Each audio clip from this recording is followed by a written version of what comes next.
What? What? My hair's almost as long as yours now. Not quite. Good thing I have an appointment set up for Tuesday because I can braid my neck hair now. It's pretty gross. Pretty sure. I'm going to start dreading them. I'm going to take my neck hair and I'm going to put like little beads on them. Please don't. So I can do this and they jingle jangle. Or, ooh, after Halloween, I could put like little Christmas bells, little jingle bells on there. So it'll be like jiggly jangly. You don't think that'll be good? No. Let's get a vote from the audience. Let's get a vote from you guys in the chat. No, because they like to torture me. So. And then I just go like this. And it's like jiggly, jingly, jingly, jingly. It's gross. Jingle bells, jingle all the time. Cut it out. Oh my God. Stop. Stop. Cheryl says you look amazing, and I think she looks pretty adorable. I like it when she's got her bangs. I like it when she lets her hair be a little curly and she doesn't like blow it all out and all that jazz. But anyway, guys, what is happening? It is Sunday, so it's live haul, Sunday live haul today. And let me tell you, any of you guys that watched the last show, the No Pants Friday show, or you watched the playback and you saw how awful the video was. Okay, so here's what happened. Sorry. Yeah, it was super, super like blurry and glitchy and really bad. And so I did like a speed test right after the show. And it was, or I actually did it during the show. And it's supposed to be like 30 megabytes per second upload because it's all about the upload speed. And it was clocking in at a 3. So pretty bad. So I called our internet services, Cox. And so I called them. And they were like, oh, yeah, we're doing some maintenance in your area for the next 90 minutes. So that's what's doing it. Yeah. Gee, thanks. It was just happened to be right at that time. It's not like they give you a notification or anything. Yeah. And so I tested it just before I started the show just now. And we're clocking in at like a 29. That's about the best you can hope for out of a possible 30. A 29 is pretty good. So there should be no glitches today. Let us know if we're coming in, if my neck hair is coming in crispy and clear. Get a haircut. Seriously, she has not had a haircut, I think, since open. I can't even, I don't think you have. I have July. I have like my work that I'm doing. To me, it's like so hard to like force myself to take the time out. Once I go and make an appointment, I'm good to go. So hip flip and mama, what? She's hitting you with the very first super chat. She just threw out a $1.99 super chat. Really, she just wanted to give us an update on her mom. She says, Mom says, hi, thanks for the prayers. She is home. So that's super awesome. Her mom was having some health issues after she got knee replacement surgery. So we're super happy that all those complications, it sounds like, hopefully are behind her and she's doing good. Awesome. Very, very cool. Yeah, see? Dana says my neck hair is super crispy. But yeah, I have a hard time like forcing myself to go take care of stuff like that because it's like I got better things to do, guys. So she's been wearing a hat consistently since for the last 2 months. I don't mind wearing a hat. I like wearing hats. I will say the last week is kind of when I finally went over the point where even I was like, okay, I've got a shaggy mess going on here, and it's even ridiculous. You're sick of it. Even I'm sick of it. But the thing is, I had gone to this cheaper barber like the last time, and see the sideburns, just like yep, yeah, and I didn't like it as much, and because I had wanted to go to my regular barber. I have a barber here in town who it's quite a bit more expensive, but he does like a really good job. So I like the way he does my hair, and so I got an appointment with him. So we're all good. I have a problem with wearing hats all the time, but she has such a pretty face. I like to see her face sometimes. See my face. My face is right here, guys. How can you not see my? Maybe if I just wear my hat like this, will that help? No. Look at my face. Do you like this? No. Is this what you wanted to see? You wanted to see this face? It's right here. What's that? That's a nice look. Vikki loves my smile, guys. So yeah, if you're tuning in for the first time, I'm sorry. And that's what you have. That's what you have in store for the next probably hour and a half. Yeah, so thanks for that. Get out now, I guess, or stick around because it's going to be pretty awesome. It's going to be pretty awesome. Oh my God. All right. So why don't you tell the folks what we were doing last night? Oh, we had a movie night at home. Oh, look, I see my buddy Sean is in the chat. My friend Sean back in Rhode Island. We used to work on a charity together. Now, do you pronounce it Sean? Yes, it's Sean. It's Sean. Okay? He pronounces it Sean too. Here we go. Anyway, so we had a little horror horror movie night at home last night. We had some of the girls over to watch movies, and Dana was not feeling great, so she didn't make it. But we had our friends Hadassah and Jenny and Danette over. And we had a little double feature that Katie had picked out. So it was fun. The funnest part, or the most fun part about watching movies with a group of girls, is the reaction from the other people, far more so than the movie itself. So our friend Hadassah is a bit of a scaredy cat. So she doesn't really watch horror movies. Yeah. And she was like, it was her idea to do the movie night. And she was like, she sees me as the expert. Just because I love movies, I'm obsessed with movies. Oh, you're definitely more than I am. Yeah, I don't call myself an expert. I just love movies. And so she was like, whatever you pick, and I was trying to like ask questions like, do you like this? Or do you like that? And she was like, no, whatever you pick.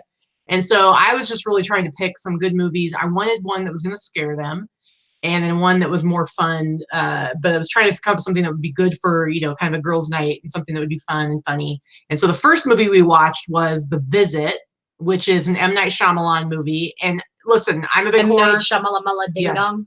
I'm a big horror movie fan. I would nearly try to go, like, I tend to like things that are a little bit more obscure. And M. Night Shyamalan, like, I loved Unbreakable. That was probably my favorite movie of his. And then I loved, Sixth Sense. I do think he kind of got into this weird thing where maybe got a little big for his britches and decided he had to do some crazy reveal or crazy twist in every movie he does. And so like a lot of his movies over the past, 15 years or so have been kind of like The Happening. I like some of his movies, but I don't like The Happening, The Village. Come on, buddy. Come on, M. Night. Let's rein it in. But The Visit, I feel like, came out a few years ago. And if you've seen it, you know what I'm talking about. If you haven't seen it, you should check it out.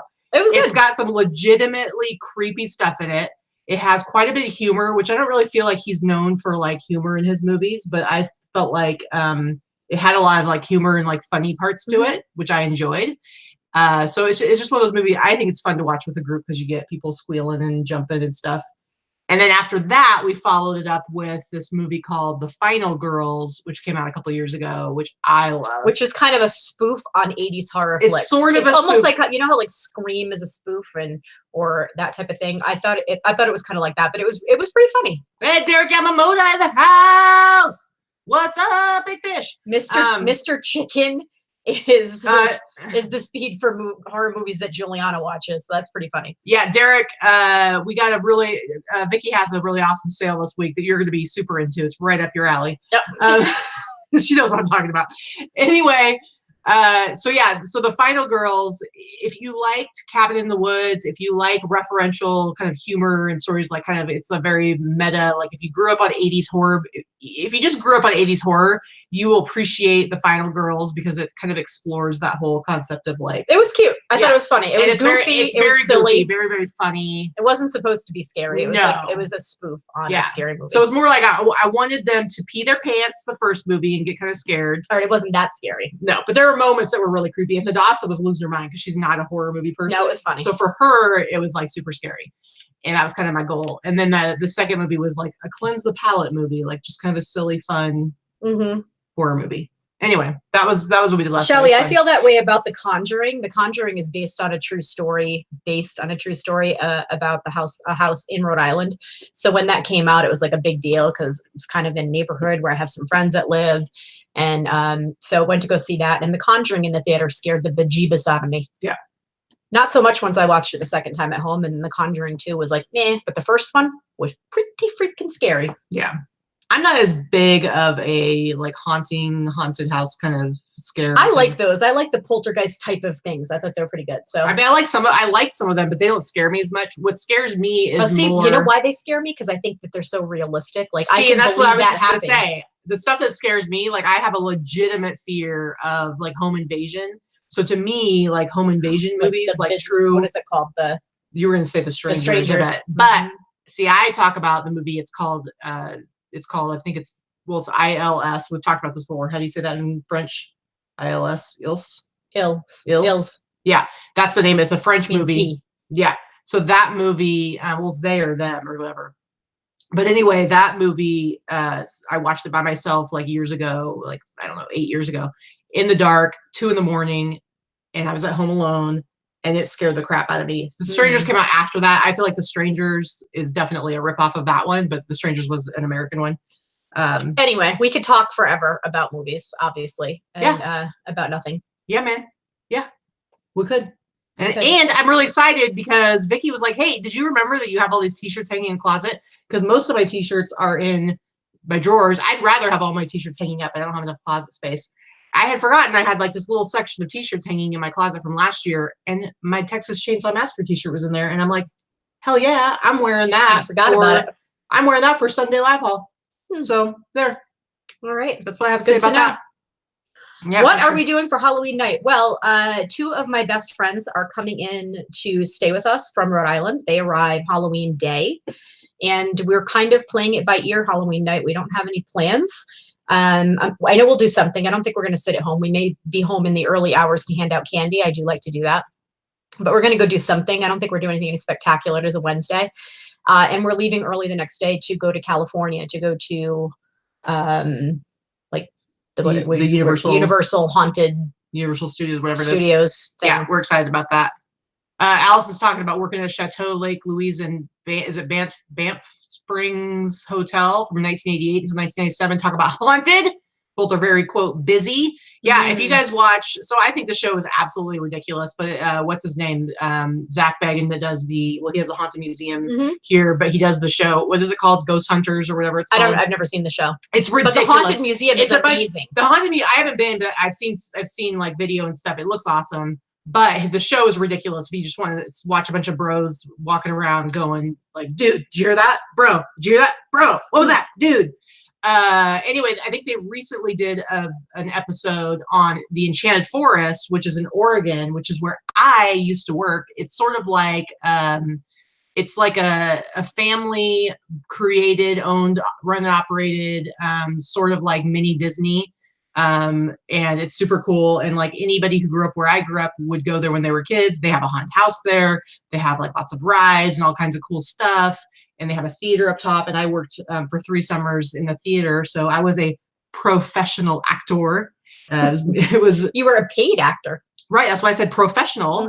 Musical comedy theaters. Like they would do, like each summer would be a different show. It would be like we did Snow White and the Seven Dorks. Like they would change the names to like, because it, it was like we would sing and stuff, and we would do like 4 to 6 shows a day. They were like 25-minute long shows. Anyway, they recently did an episode where supposedly it's haunted. It's like, guys, it's not freaking haunted. I haven't watched it, but we had an enchanted. Sean can probably attest to this if he's still in there. There's an Enchanted Forest in New England as well. I believe it was in Massachusetts. That was there when Sean and I were kids. But that's like totally different because they're not connected. It's just I'm just saying they're called the name. Thing. Yes, and then we have Ghost Hunters. Are 2 people from Warwick, Rhode Island, the town over from where I live. That show, Ghost Hunters. Jason Hawes or Taps. I think it's Taps. Anyway, so a lot of crap in New England with the haunted stuff too. It's kind of cool. Yeah, I need to watch the Enchanted Forest one so I can see like what they do to make it seem like it's really haunted and scary. Because like I said, I was there many a day, and it was never scary. So. I don't know what they're talking about. But yes, Devin Butler says Enchanted Forest is the best. It pretty much is. I remember when I went to the haunted house there when I was really little, and my dad had to bring me back out because it was way too scary for me. I was like 4 or 5 years old, and I was like crapping my little pants. We might end up going to another haunted house if there are still some open this week. I think a few of them will last longer after Halloween itself. Maybe we'll go try to do that Halloween night. Who knows? Yeah, maybe so. I don't know, but then you have to wait in line for 5 million years. Well, you may not have to on Halloween or after Halloween. That's kind of the point. So we'll see. On Halloween, hello, yeah, you would. No, they got what if I just like go hide in the closet and jump out at you a couple times? That'd be cheaper. It would be. Well, I'd make you pay me though. No. All right. Do you want to get into this? Yes. I don't know if Derek. I think everyone else does. Whatever. They like us. They like listening to us ramble. Come on. Need to yell. Yes. I need earplugs, guys. Somebody send me some earplugs. I need help. Why are you being such a crybaby pee-pee pants? Allison, why is she being such a crybaby pee-pee pants? See, Sean knew what I was talking about. Hopkinton, Rhode Island was Enchanted Forest. Okay, so I thought it was Massachusetts, but it was far enough away from where I lived in Rhode Island. If you can say that, considering Rhode Island is like 48 miles end to end. But all right, let's look at our souls. If Derek's still around, this first one's for you, Derek. Oh yeah. Do you think Derek caught this? Do you think he went fishing and caught this? He could have, possibly. I don't know. This is my second Billy the Big Mouth bass that I have sold in the last 10 days. It cost me about $5 and it was new in the box. And this was a Christmas one. Again, I could have held out for more money. They do tend to sell a little bit better around the holidays. I don't really know why, but this was a Christmas version. And he still sold for more than most people sell them for. And the box was a little jacked up, a little janky looking. Yeah. But sold for the sale price for $75. And what was nice about it is that it sold to Australia and it was just under 4 pounds packaged. And so they paid for shipping. And I used pirate ship and I saved $18 on this one package. What? So I actually made $82 if you count the shipping. That is ridiculous. Derek has said that he totally caught that. So nice. And Allison wants to know when the show's going to start. And Sandy says Rhode Island is the size of Vegas. Actually, Rhode Island is twice the size of the Vegas Valley area. So it's pretty close. Yeah. Michelle wants to know how they sell without the box. They still sell pretty well without the box. If they work, you're still going to get $30-40 for one. Yeah. I used to have an awesome one that was a shark and it was and it would play the Jaws theme. I know, I sold it. Yeah, I know you did. I'm telling them about it. I'm not telling you. She was trying to throw it away, and then when I helped her, it would start out and it'd be like da da da da da, and it would go into when the shark bites. It was like sing Matt the Knife. But it was broken. Yeah, and I sold it broken for like $30. It was awesome. All right. Yeah, and Rags, yes, including Henderson. So it's basically like end to end of the Las Vegas Valley. The valley that is pretty much what this big circle that we live in here, which includes Vegas, North Las Vegas, well, Vegas proper, North Las Vegas, and Henderson. If you double the size of that, that's pretty much the state of Rhode Island. All right. Pretty close. All right, let's go look at, and we were going to do our numbers. We'll do our numbers after we get done talking about the stuff that we sold. So my first one I'm going to show, I think I just showed, was it last week that I just showed this? Probably. I literally just got this. This is not vintage, but this is just, it's just a Levi's trucker jacket. It's got the Sherpa shearling faux lining inside, and it's a small too, I think. Yeah, it's size small, so not even like a good size. And I only had it listed for not even a week, I don't think, and I sold it for the sale price I had up of $69.99. So what? Yeah, what? I'm telling you, these things are really super popular, and they're really in style right now. And yeah, so it doesn't have to be vintage; it's going to sell really well. Allison, that Baby Shark song, I know it's a big deal on the YouTube and all that stuff now, but I will tell you that is a very popular song with my camp kids. Mm-hmm. And it takes me months to get it out of my head after I leave camp. So thanks for putting it back there. And I grew up singing that song when I went to camp too. Although ours went a little bit differently, but it was basically the same song. Yeah, Buckeye Mom 82, listen to Katie singing a bit of Mac the Knife. That's my dad's fave song, but most people my/our age don't know it. That's actually the very first song. Oh, that's a great song. It's the very first song I ever did karaoke back in, I would have been 21, so. A million years ago. It would have been like 1990 something. When the hell was I 21? I guess know. 2001, 2002, something Jesus. like that. 2002. I was born in 79. Anyway, I grew up loving the 80s. I grew up loving oldies music, so I actually really love that song. Here we go. Oh, so I sold this cool jacket. I did show this in a haul. I believe I paid up for this a little bit. I paid $10 for this. But it was like new without tags for sure. It had never been worn, no signs of wear. It must have been like a giveaway for this tool company or whatever. And it sold. It sold for $75. Just sold yesterday, actually. I remember when you got this at Savers when you went without me, and it was the one thing I was like super jealous that didn't go with you. Yeah, it just had cool graphic on the back. I always and I know it was something Katie would have bought. Oh yeah, for sure. All right, my next one is, okay, we've talked about this a bunch of times, Sasquatch hoodies, Fox Racing. They sell really well. Now this one, it did take me a while to sell it, and probably partially because it is a small. And I had many offers on this hoodie, but just too low, like $50, $60. And I just did not want to sell it for less than $80.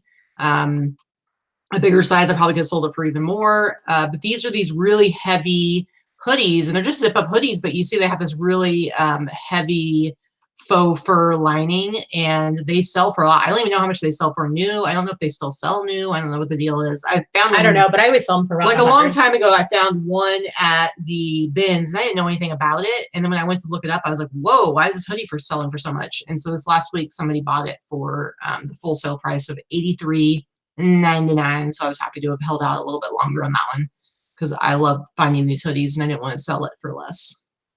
Nice, All right, nice, next one for you. Okay, this is I talked about this. This is one that I paid. I think I paid about $10 for. It was like between $8 and $10 for this jacket. A lot of people sell these Hard Rock jackets way too cheaply. I love Hard Rock stuff. I was talking about this last week. I always love to buy the Hard Rock stuff. This wasn't anything special. It was a size small. Yes, it's vintage. It's a trucker denim jacket. I paid, like I said, between $7 and $10 for it. I sold it for that price for $74.96, and it sold right here in Henderson, which is pretty funny. So I feel like somebody paid me to be their personal shopper because they could have picked this up locally had they known where to look.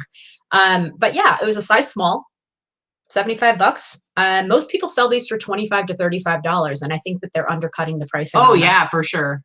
And you know, I don't have any special place in my heart for the Hard Rock stuff, the Hard Rock Cafe, but I know Vikki always likes to find it. So I think this is one I grabbed because anytime we're out together, I get full reign of the menswear. But if I find a denim Hard Rock Cafe jacket, I always give it to her because I don't really care about them. So I don't know why I like them so much. I just like to sell them, and I think it's because I do get higher prices for them. And like I said, I think people just.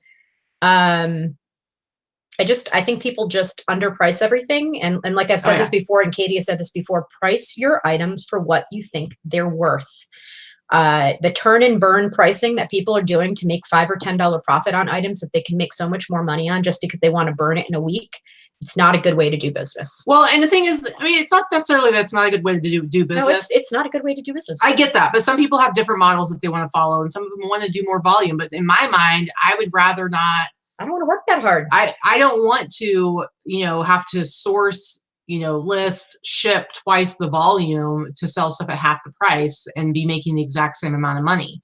Now I get it if you have like multiple people working for you, maybe you want to have lower price points because you want stuff to go faster because you want to free up capital to buy more stuff. I get it. There is like an argument for that, but that's just not what I want to do. Yeah, I mean, I'm definitely taking lower offers on items this time of the year because I'm just trying to look for, I'm trying to do more of a volume. But on some stuff, I'm pretty stubborn about. Yeah. I mean, I'm definitely selling my share of $20 to $35 items because my average sale price is down to $34 right now. And that's a little low for me. But I'm doing a lot more volume. So yeah, for sure. All right. So my next one is this Cirque du Soleil. Is that how you pronounce it? Mm-hmm. It's like a leather suede jacket. I've had this for probably like 6 months. I had it priced really high, but I really felt like it could sell for a lot. And I took an offer for $200. I believe I haven't shipped it yet. It'll ship tomorrow. I believe it's going to the UK. And this is going to a first-time buyer, guys. I gave them their first feedback. They offered $200. I accepted. Vikki and I were kind of going back and forth over whether or not they would actually pay. Because sometimes I don't have a problem with first-time buyers at all because a lot of times they could be searching Google and find your listing. It's a guest account too. However, when it's somebody who comes in and makes an offer, maybe they have no experience with eBay. I feel like sometimes like maybe they go away and they don't come back, or they don't really think to come back and they don't finish their sale. But the next morning they paid, and I've made $200 on this jacket. And plus they're paying for the shipping, and you'll get a discount. Yep, I'll get a discount because I'll be using Pirate Ship simple export rate, which is more than enough to cover insurance as well, because I will insure this. And that's right, made in Canada, Mandy. You got it right. Anyway, so I was super excited about that. It's like my biggest sale for this weekend. That's a good one. Yep. These were listed for about a day. I picked these up last weekend. I want to say last Saturday. Or so, and I paid $7 for them. Usually Savers has Ariat boots or cowboy boots in general priced stupid high, like $20 to $30. And most of the time I'm not even going to buy them. But these were priced pretty low. And I think I picked them up for $7. They were in great shape. It was like they were barely worn. And they sold for that price they got rolled into my sale that I had going on. They sold for $69. So you can see my little Savers sticker residue on the bottom. $69.26. They actually fit into a poly mailer that I shipped using cubic shipping. So they were a 0.2. Is that what that makes it? Yeah, they would have fit. So they shipped for $8.45, I believe. Yeah, something like that. Yeah, Allison is taunting us. She says, you two must come on a thrifting trip to Alaska. I cannot possibly sell all this fire on my own. We want to. We do want to, but then it costs us a fortune to ship it all home. We'll just spend the entire vacation thrifting and shipping everything home. That's true. But if we can get it for pennies like you. Yeah, pretty much. I want to come and like buy up all the rag bags of all the awesome vintage t-shirts. I know, for sure. We'll send them. Okay, Gigi, so my local Valley Village had some Ariat boots for $69. Yeah, see, that's ridiculous. Come on. All right, guys. I don't know if you remember last week when I got real cocky and said I was going to lay down some knowledge. I think it was last week. I believe it was last week. Or the week before, when I was talking about Derby by San Francisco jackets and how they sell for anywhere from $150, $250, whatever, they're really expensive. And then these original Varsity by Catalina jackets that are very much the same style, but they don't sell for as much. Well, anyway, I listed this, and within a few days, I sold it for my full sale price of $90.99. So this is a jacket that you might not even like notice. It won't necessarily jump out at you. I know, it kind of looks boring. I mean, I probably would have got it anyway because it's that vintage like Harrington style. But there's other brands that of these that just don't really sell that look very similar. But this one in particular, this and the Derby one are the ones that sell really nice. And you can see right here, this is what the tag looks like. It's got this sweet quilted lining. But again, sold it for $90.90. Had this been a Derby of San Francisco brand, it would have sold more for like $150, $200. But seriously, dudes. I know, it's not even that fantastic. I'm like, man, it was like, I love it when we talk about something and we're trying to like help you guys like recognize some different brands and then they sell right away because it kind of, we've talked about this before, it kind of like, it makes us feel like what we're saying is somewhat validated. Like we're not just talking out our ass for an hour and a half, 3 times a week. Yeah, for sure. What you're saying. Well, yeah, basically. I mean, because, you know, I could be talking about any brands and it's like, maybe I don't know what I'm talking about, but I like to think that this shows that I do a little bit. I like it when someone asks us for advice and we give them advice and they sell something. That makes me feel good. Yeah. For a lot of reasons, but it makes me feel good. I'm like, oh, geez, good. Whew, I gave some good advice, you know? Yep. Especially when they message us or, you know, text us and be like, hey, you told me about this and it sold for this and that was what I needed. And, you know, I like that. Yep. Woo woo. All right, next one for you. Okay, this one took a while to sell, I will say. I picked this up stupid cheap. I think it was like a 50% off sale day, and I probably had this for a good eight months at least. But I know I only paid like $10 for it. I don't know why it was as cheap as it was when I got it, but I didn't talk about it on a haul show, but I think it was before we started actually doing haul shows. But that's the price that it sold for. It sold for $100. I'm pretty sure this one was international too. So I did get shipping on this. See, I would have had my main photo be the back of the jacket, like a zoomed in of the back, personally. Maybe. All right. Just saying. I think it would jump out at you a little more. So there you go. No, but to make it your main, because you have this one as your main photo, I would have made this the main photo and just done a crappy crap. And maybe it would have gone a little faster. Just a thought, guys. Maybe. Just a thought. It would have. Just a thought. All right. So my next one is the Ski-Doo Team Racing jacket, or it's the X Team, I think is what they're called. Yeah, Ski-Doo X Team Racing. It's not vintage. I think it was a few weeks ago that I put this up, maybe a month ago. And it's, you know, it took a little while for it to sell, but I had Did you get 2 Ski-Doo jackets recently? Because you have a really nice one, right? Or is this the really No, nice this one is the really cool one. This is it's a really this is one. And so it just sold this last week for $97.49. Again, sold for the full sale price I had up. It was doing like a 30% off sale or 35% off sale. So it was this last weekend. I think it sold Sunday night.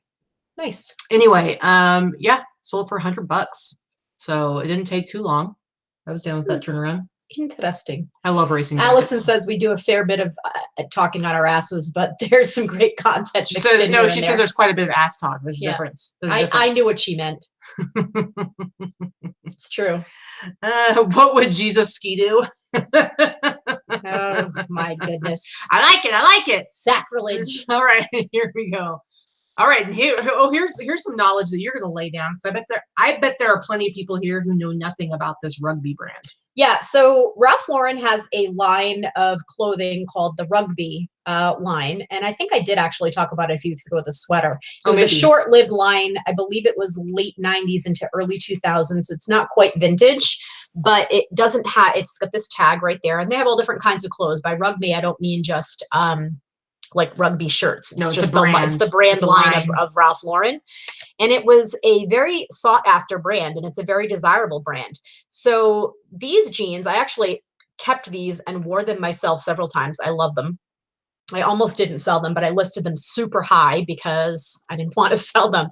I bought these in the costume section. So I've had these a year. I bought these in the costume section last year at Savers. I paid about $3. I think I was with you. I think we might have gone shopping while I was visiting. Possibly. I paid about $3 for them. And I did take an offer on them, but I sold them for $125. They may or may not be coming back. I have to be honest. So I'm not sure. The customer got them and thought that there had been an alteration done and that they had been hemmed. If you look at this photograph, I can see why she thought that. But the reality is that they're made to look rough sewn and rough hewn. And if you look at this hem on these, it matches stitching in various places on the jeans themselves. They are supposed to look like that. They look like they've been cut and hemmed, and it's supposed to look rough.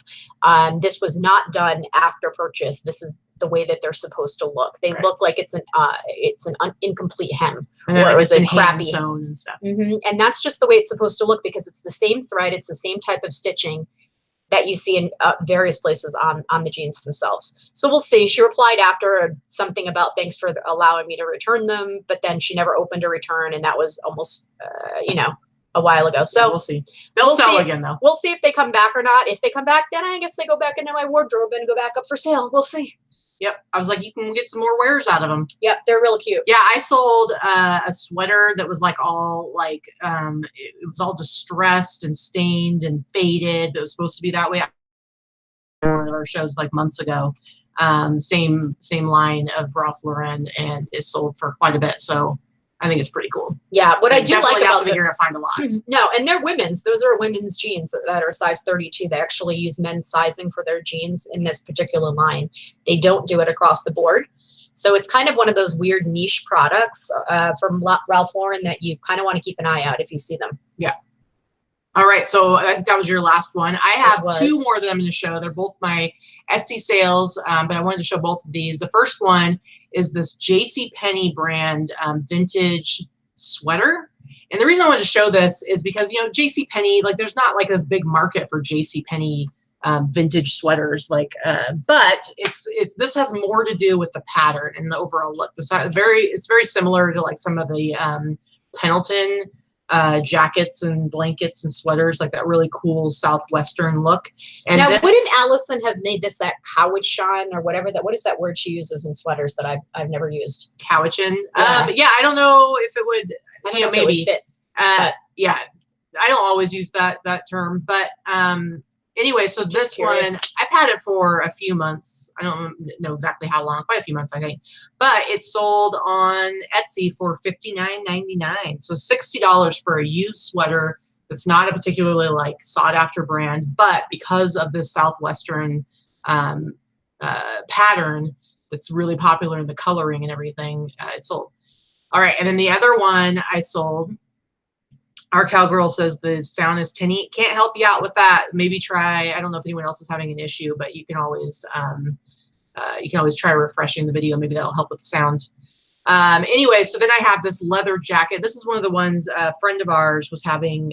He does like a lot of, he goes to like a lot of auctions and stuff like that, and like the swap meets and stuff. He doesn't really sell online. And he was having a garage sale, and we went and found a bunch of stuff. And I bought two leather motorcycle jackets like this from him. This one isn't like a particularly amazing brand. It's just vintage 90s. It's a nice size, size 52.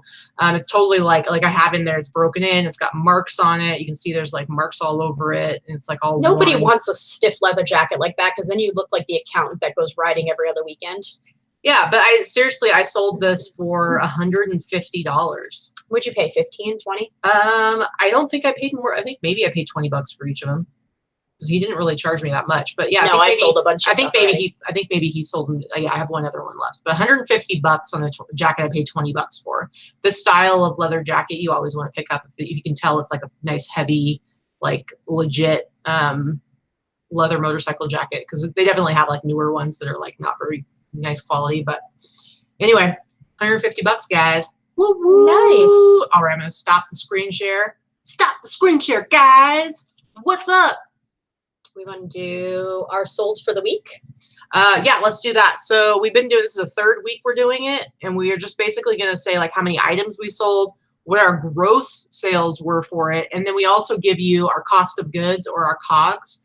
Now, we are not going in and breaking down all the other costs like the fees or our shipping, because basically all this is an exercise in, you know, here's what our sales numbers are for the week, and giving you the COGS just because that's what gives you the perspective of how our sales are going. Because anytime you have somebody saying, I sold $10,000 in the last week, the number one thing you need to know is what they spent on their inventory, because you can figure out shipping costs, you can figure out fees, but you have no idea if they spent $9,000 or $2,000 to sell that $10,000 gross sales. Right. So, and it would just be too much time for us to like track all of our shipping costs. But if you follow us on Instagram, every Monday, we also do a numbers breakdown of our weekend sales. But just the weekend. Just the weekend. And there we do, we break out our shipping costs, our fees, because it's much easier because we're doing all of our shipping all at once. Right. So it's really super easy to be like, I don't have the time to spend an hour to figure this out. No, we'd have to be tracking it all every week. So whatever, we just throw the COGS in there to give you guys perspective of what we're talking about.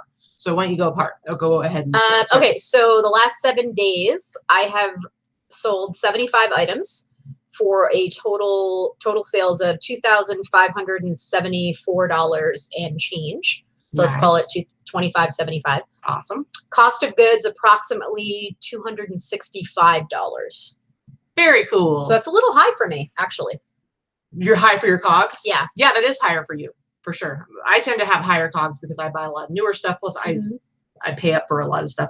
But anyway. But I sold a lot of jackets this week, so I do spend up a little bit more for jackets. So yeah. Shailene says that she loves this part of the show. Oh, good. It's pretty fun. So here's mine. So I had a couple of Etsy sales. I gotta be honest, I haven't had my month of Etsy sales is really good, but I haven't had any Etsy sales in the last few days. I don't have any for the weekend yet. So I only had 2 of those for the last week. But eBay, I sold 60 items for a gross number of $2,650.55. And then Etsy, I sold 2 items in the last 7 days for a gross total of $209.98. And that was basically that jacket and that sweater. So altogether, I did 62 items, $2,860.53. And then my cost of goods, or my COGS, were $375. And so, of course, shipping was a few $100, fees, blah, blah. So anyway, so pretty good. I was hoping I'd hit 3,000. We are real close. Like, it's kind of funny. Like, really close. At least on eBay, our numbers are real close. We're $75 difference in sales on eBay. I didn't sell anything on Etsy this week, so yeah, really close. I'm hoping. I don't know if it's going to happen, but it's the 28th right now, so we have a few days left of the month.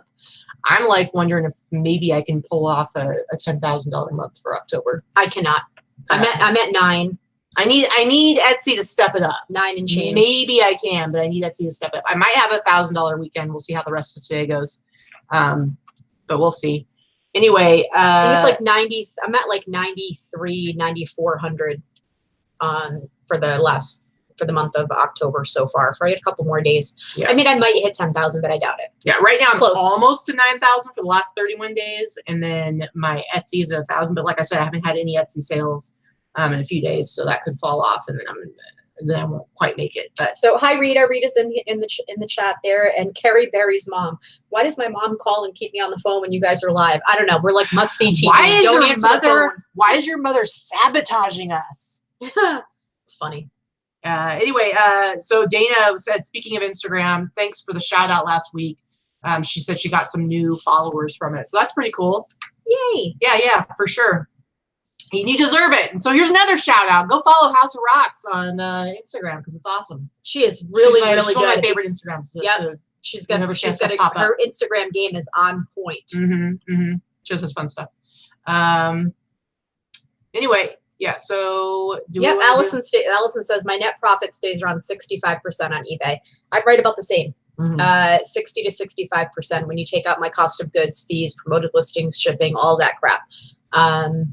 Yeah, I'm about 60 to 65%. It used to be higher, but once I started doing promoted listings and free shipping, and now it's lower. I don't know. Maybe after we finish October, we can like figure out our costs and stuff, but we'll see. It's a little bit harder. Anyway, do we want to jump into our haul? Well, what did we do? What did we do for sourcing this week? On Thursday, I did my all day. I went to like all the Savers. You went to a couple of them with me. I went to two you Savers. Went to 2 of them with me. And then I went to an estate sale. Yeah, and then the next day, yesterday you went to an estate sale. Day before yesterday. No, yesterday. I don't know. Yesterday she went to. Or maybe it was day before yesterday. Yeah, so she went to an estate sale, and then you also went to St. Jude's. I did go to St. Jude's. Yep. And I did all of the Savers, and then I also popped into Buffalo Exchange. I only got a couple T-shirts there, but I got quite a bit. I got like a ton of stuff because when I did all my pictures and everything, it ended up being 60 items that I had sourced, and I got all my pictures done, all my measurements. So I'm set for the next week. I had some stuff left over from the week before that I already had pictures and measurements for. So I'm like set to list all the way through until Thursday when I have to go do sourcing again. But yeah. So House of Rocks is actually, it's HAUS. Yeah, you can see where she says right above. ROXX. She's actually got a wrench. She's one of our the mods in the chat. It should be highlighted in blue. You can see HAUS of ROXX. And actually, I have to be honest, as far as following Instagram, I love Allison because I love the content of the stuff that she sells, which I think is phenomenal. So Allison's probably one of my favorites. Oh yeah, for sure. And Dana, not as much for the stuff that she sells, which is also fantastic because we do sell a lot of the same things. Dana's just super witty with her her descriptions and her hashtags and stuff like that. So I like her play on words with stuff where I have total envy of Allison's content of what she sold because I'm like, that bitch. Same here, because the majority 25 cents for what she just sold, and it's awesome. The majority of stuff that Dana thrifts and sells is like a lot of it's women's stuff. So like I'm like, I don't really care about that. But I love her Instagram, and then Allison just makes me jealous because I just drool over all the cool stuff that she finds. It's both stuff, yeah. Different way because Allison doesn't do the funny hashtag thing in the same way that she's just more. So now you're gonna like challenging her. Step up your game. Anyway, so I guess let's talk about our hauls. So let's get into it. You did a lot of clothes this week. I did. I didn't do any hard goods this week. Very, very little in the hard good department. It's all clothes and shoes. So sorry. We're both going to be showing a lot of clothes and shoes. So sorry. Let's see. So this is not so much for just talk about necessarily what I got because I think almost anybody would have grabbed these, but it's more of an informational thing too. So I picked up these Converse Riddler.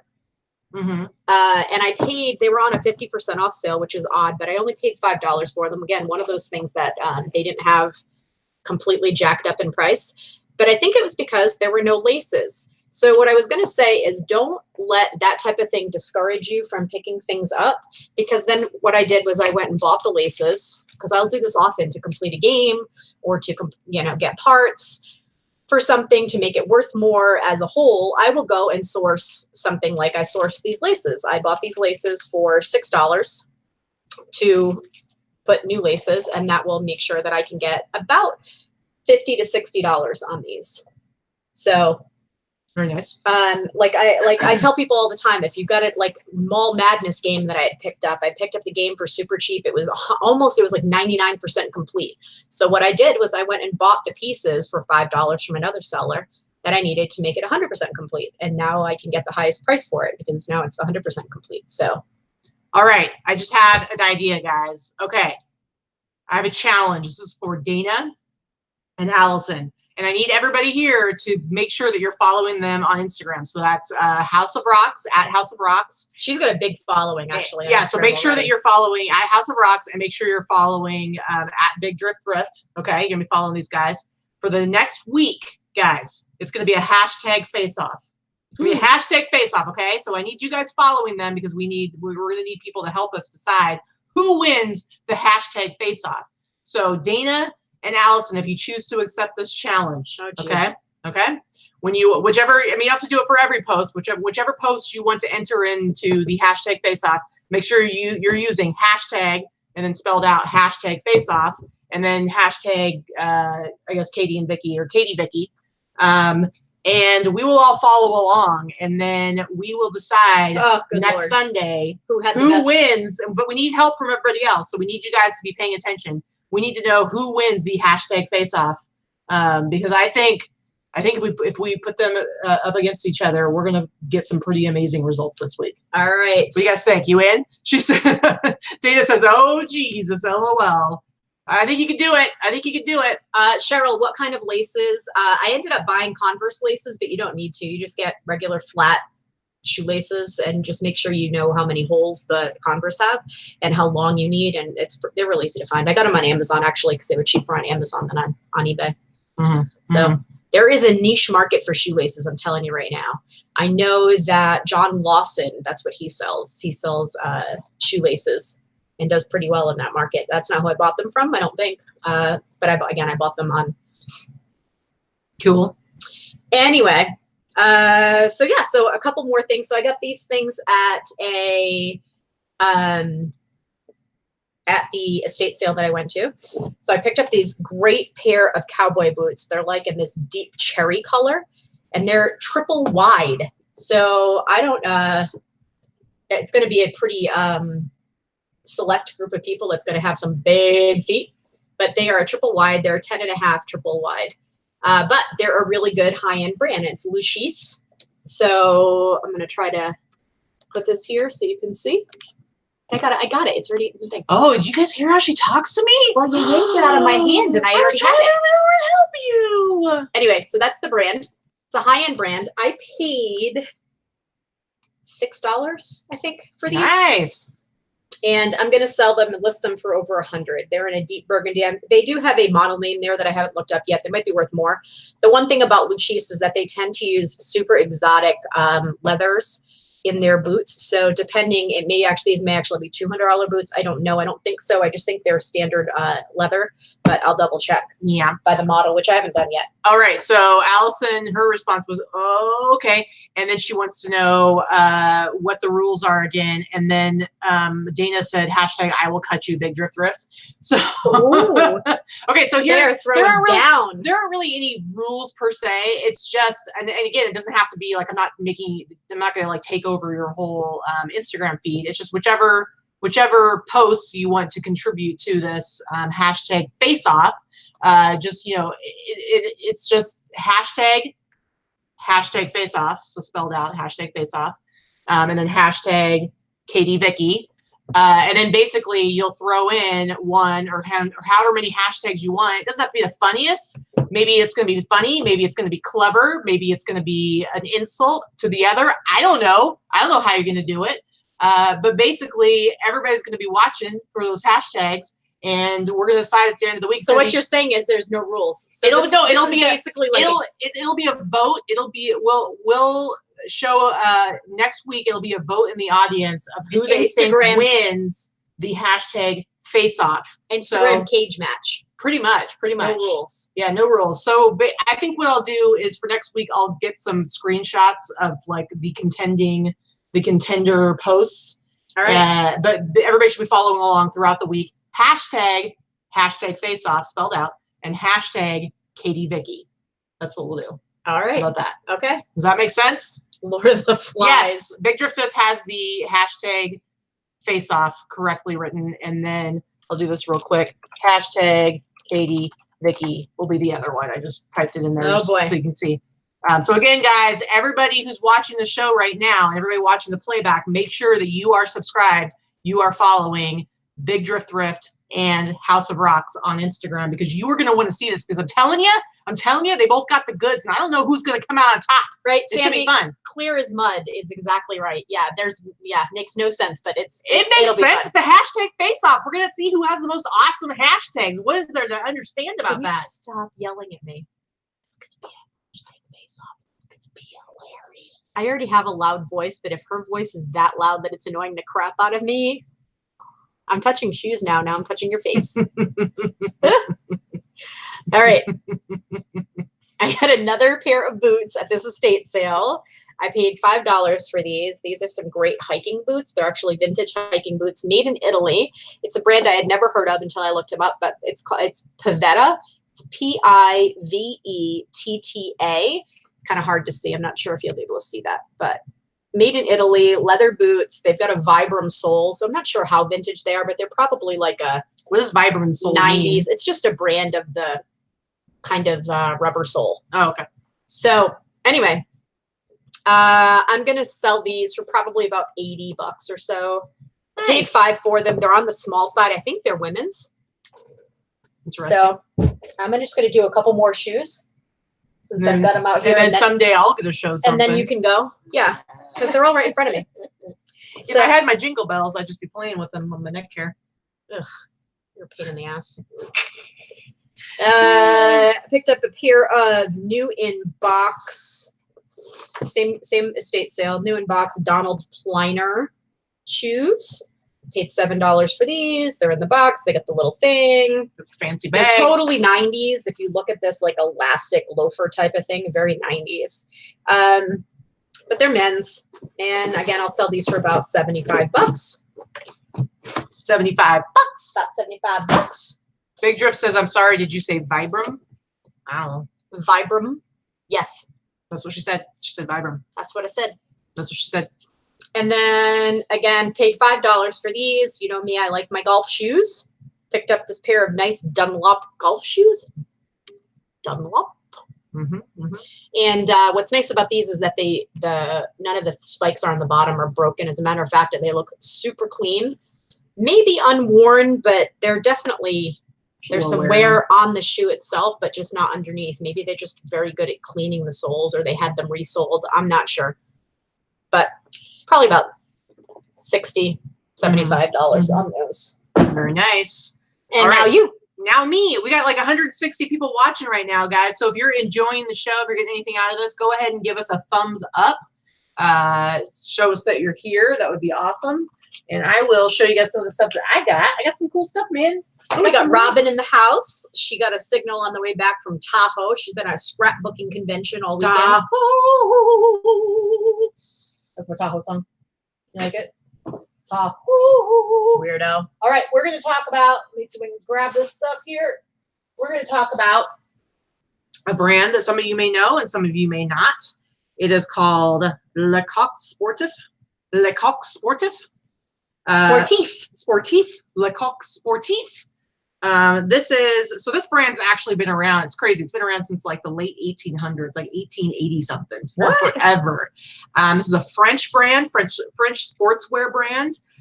They were especially big like in the 70s and 80s. They and I think they still have some contracts with some like European football teams, otherwise known to us Americans as soccer.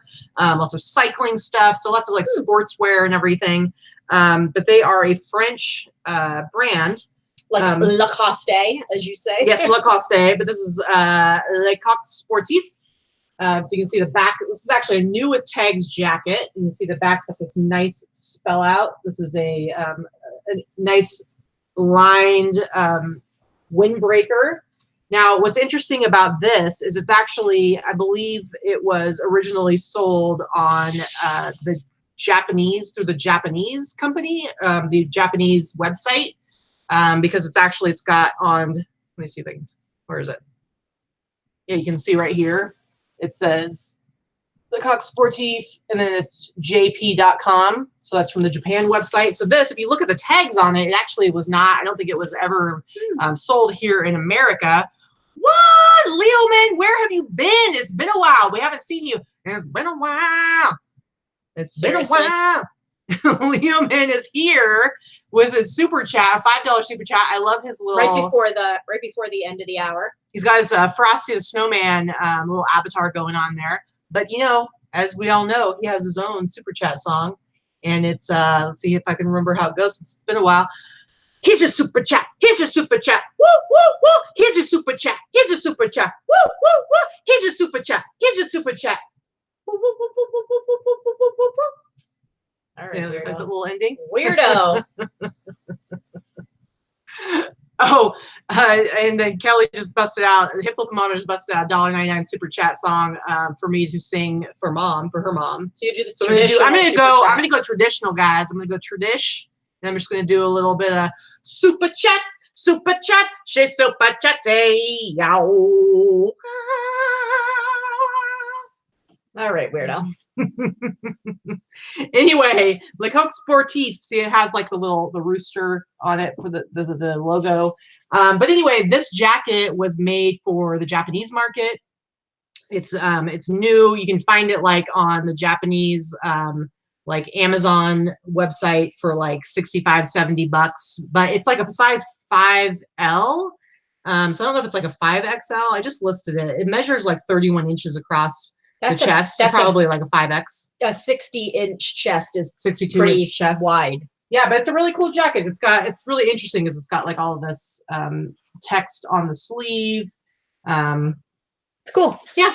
So I have it priced for like $150, but it'll go on sale and they'll probably. Why is Casey calling you in the middle of our show? I don't know. Apparently. Clearly he does not watch the show. Sorry, Rockstar Flipper. I'll have to call you back. Anyway. So this is new with tags. Like I said, I want to try and get like $100 for it because it's not available here. I listed it as like a Japanese import. And also another interesting thing is that this jacket was made and distributed by Descent. And now Descent we've talked about Descent before. Mm-hmm. Descent is a Japanese brand and it's another sportswear brand. And Descent did a lot of like in the 80s, snowboarding, 80s stuff, and 90s, right? A lot of Olympic stuff. So like the Olympic speed skating team and the Olympic, like I think skiing team, like the US team, they did like all of their jackets and uniforms and stuff like that back in like the 80s Descent and 90s. Stuff that I found has been ski stuff. And it's Japanese. Now, I don't think Descent owns Le Coq Sportif. I think that they distribute them. And so there's a lot of their stuff. There's two different jackets I have to show you today. The tags actually have Descent on their tags. But it's not made, if that makes sense. It doesn't have like Descent branding on it. Got it. It's not co-branded. Yeah, but I think that it's like one of their subsidiaries. Whatever. Anyway, and Descent's another cool brand that you're not going to find a lot in America. But when you do, grab it. But it's cool. I love it. I love finding it.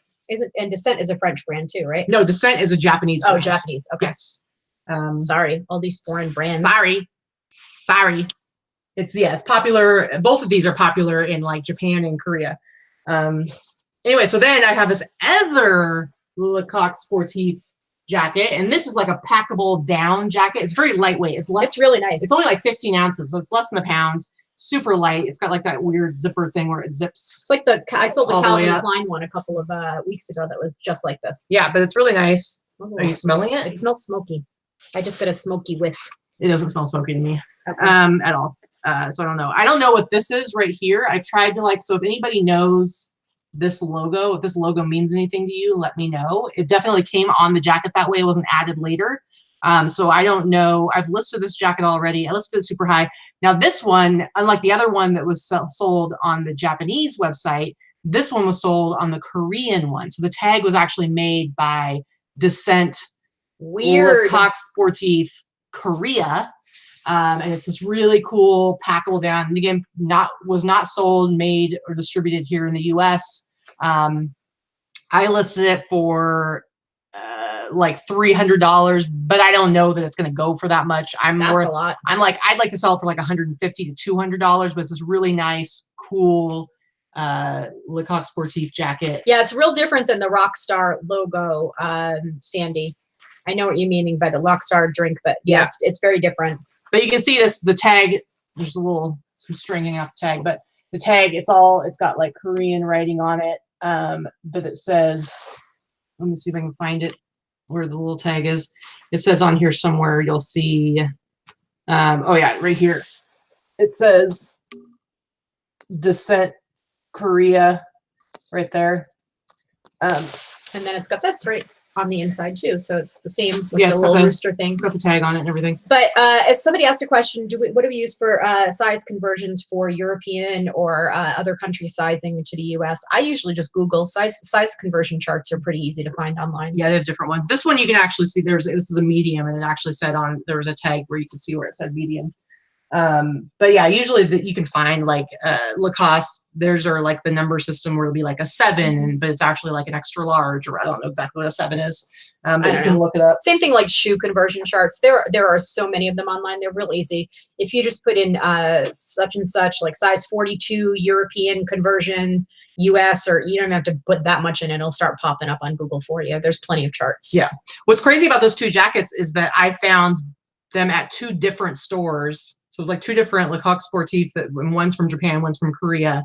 And I actually found a third Lecoq Sportif somewhere else but it wasn't anything special that I would have been able to sell for a lot. So yeah, Japan's a little harder, but for conversion, Europe's easy to find. UK and Europe are generally very similar. A lot of times the Japanese sizes will be like way, like their large will be like a small or something like that. Well, the Japanese are a very small people for the most part. So, I mean, that's part of it.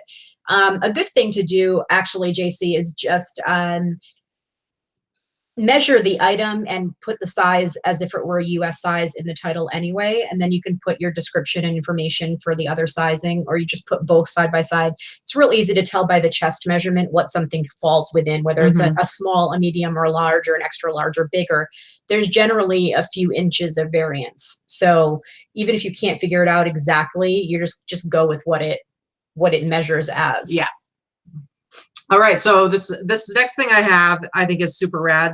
Dana's leaving because she's gonna go pick up Johnny, but I think she'd appreciate this. She's gonna take Johnny to work. Or take him, yeah, sorry. This is an awesome, pretty heavy kind of Christmas sweater. It's an awesome goat head with pentagram. If you want to have like a real dark and evil Christmas. The brand is called Middle of Beyond, MOB.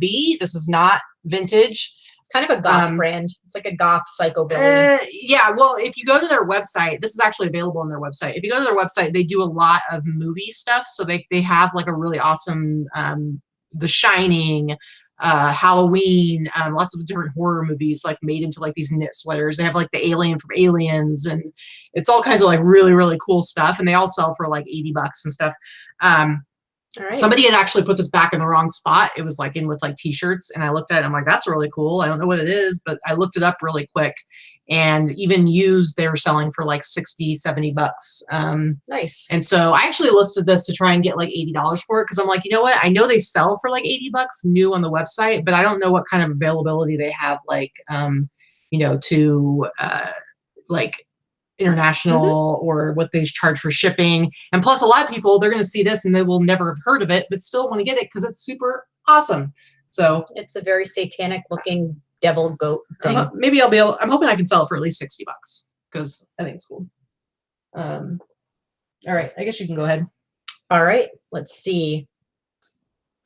Oh, look at that. Allison throwing down, talking smack. I don't think Dan's watching anymore, but we'll let her know.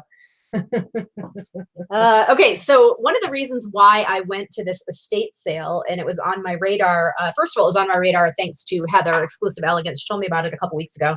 I don't generally look up estate sales, but this particular one was on my radar because it was ridiculously huge. They literally had 1,200 photos on the website for the estate sale. And it was in Boulder City, so it was about half an hour away. Not that big of a deal, but Boulder City does happen to be right next door to my favorite little thrift hole in the wall. So I did get to go to there as well. So this estate sale had a ton of super high-end clothing. They had a bunch of tchotchkes too, but they were not stuff that I had much interest in. They had a lot of trains and things like that, which I would have had interest in had they been reasonably priced, but they were redonkulous. Almost everything was priced full retail or well over retail pricing as far as their collectibles in the house. But the clothing, on the other hand, was very well priced. I picked up like 3 Robert Graham shirts for $3 a piece, and they were nice flip cuff, crazy pattern ones. But I also picked up And I spent almost $300 at this house. So that tells you what I spent. But the thing that I picked up really a lot of is St. John. I picked up a lot of St. John clothing. Now I went on the second day of the sale. The first day of the sale, they were pricing everything at $20 per item for St. John. And even at $20 per item, that's a really good return on investment because most of the stuff sells very well. There are different categories of St. John. There's St. John Couture. There's St. John Evening. There's St. John by Marie Gray. There is St. John Sport. There is St. John Basics. So St. John is not St. John's Bay. God, no. No, that's JCPenney crap. Old lady brand. Don't even buy it. St. John is like super high It's end. very expensive knitwear. It's still it's old lady knit clothing. Rich old ladies buy it. Yeah, it's very high priced.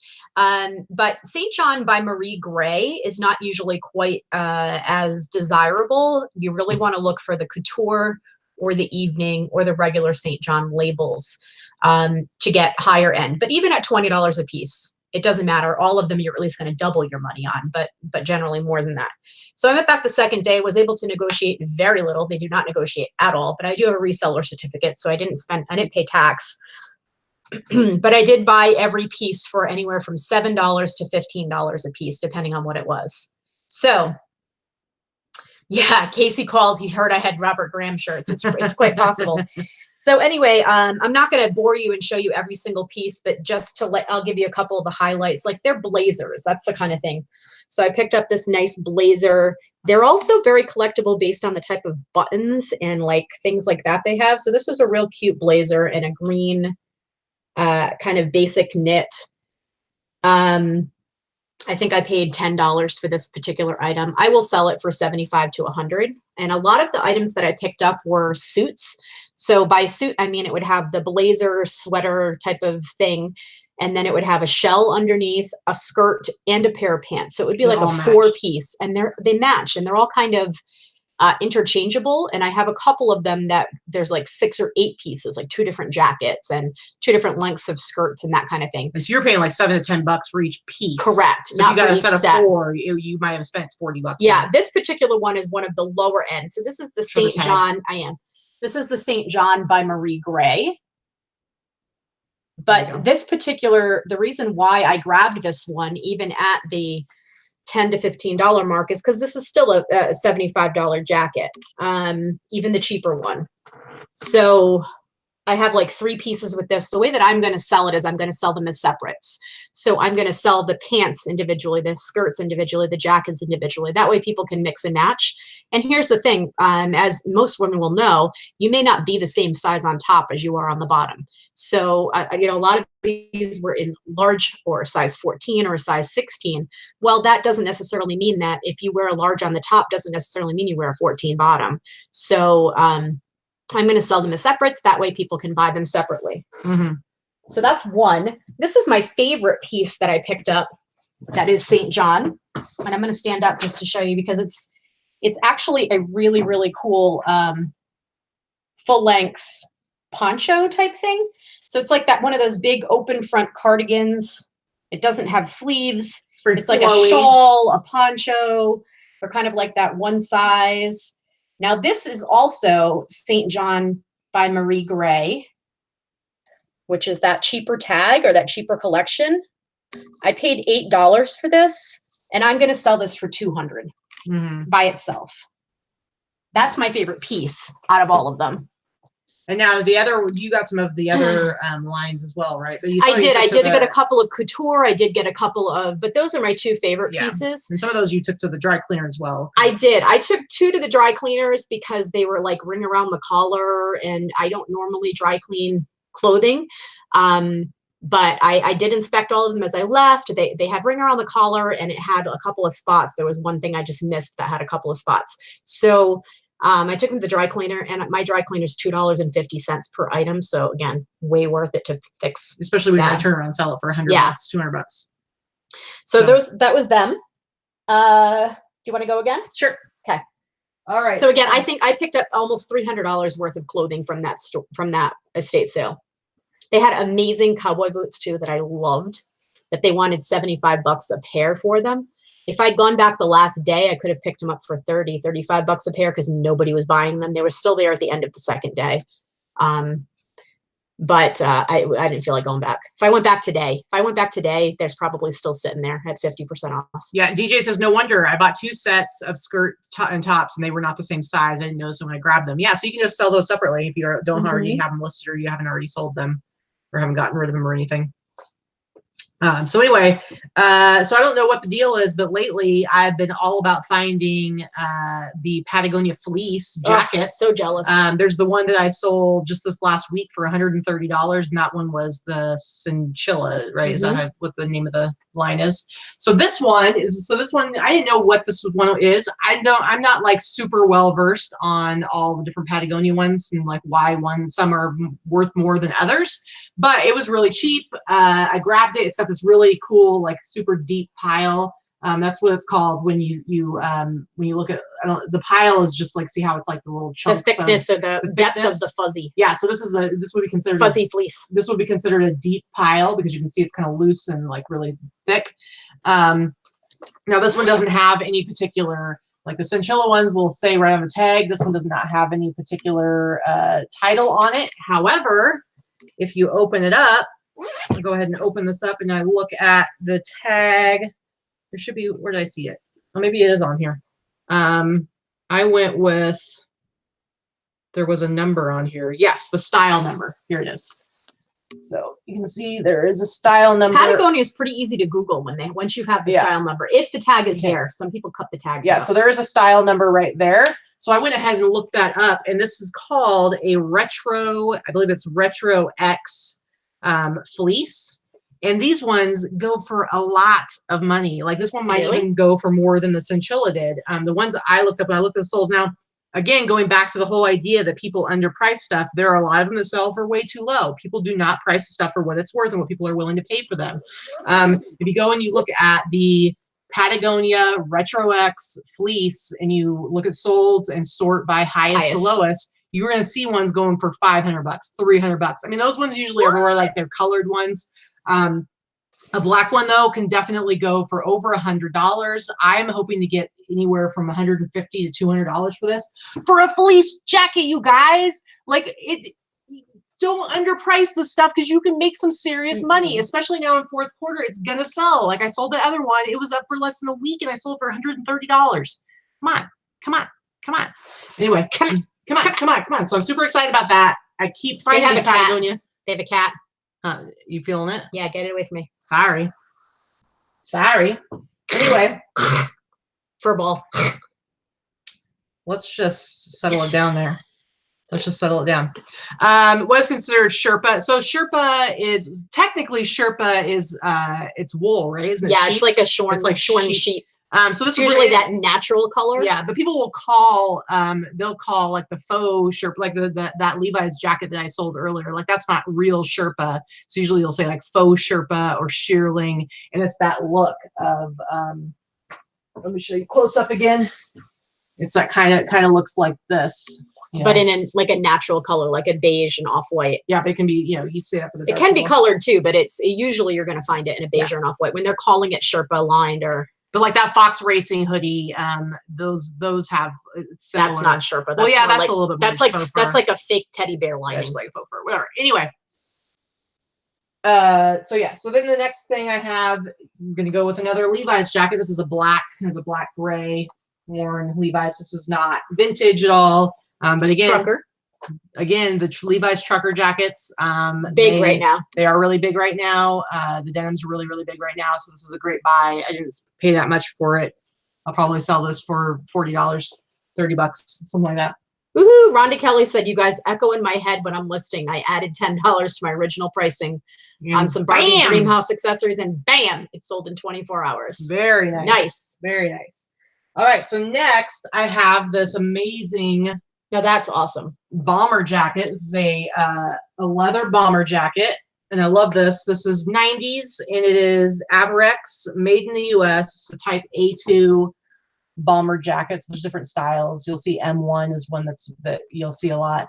What I love, so this is just like, and this is made to look worn. It's really nicely broken in looking. Yeah, and I'll show you. This is what's really cool. I love the lining on this. It's got big, thick metal zippers. Check out this lining, guys. It's like all embroidered. It says Stars and Stripes Forever. It's got this pinup woman I love on there. that. And they have it, it's kind of worn off, but it says 2 Avirex aces. And then down there it says good luck. I think it says Jinx. Is that what it says? Yep. And I saw some other ones listed or that sold that have different women on them, but I saw that one too. And then you'll see on this side, see how it says issued in Italy. I mean, obviously it wasn't literally issued in Italy. It's supposed to look like an old school, like World War II flight jacket. Yeah. But it says right here, care instructions for your authentic Avirex jacket. The appearance of the leather used in this garment is created by a special hand tanning process and is designed to look older with each wearing. So basically it's supposed to look like it's like worn and old and I love the little story on the inside. I think that's cool. But you'll see like right here, it actually says 1992 Avirex. So it's definitely vintage 90s. I listed this. I saw a lot of these going for cheaper than they should as well, but I should be able to get $150, $200 for it. I love it. Nice. It's nice. All right, you can go ahead. All right, so for some reason, I don't know why, because these all came from different places, but I've been on an Eddie Bauer kick lately. I don't know why. Eddie Bauer is not generally a brand that I'm going to pick up because most of it is just, you know, low end, not going to sell for much. Even though their prices are expensive in the store, they don't resell for too much. The vintage stuff can be really correct, but everything that I've picked up is vintage.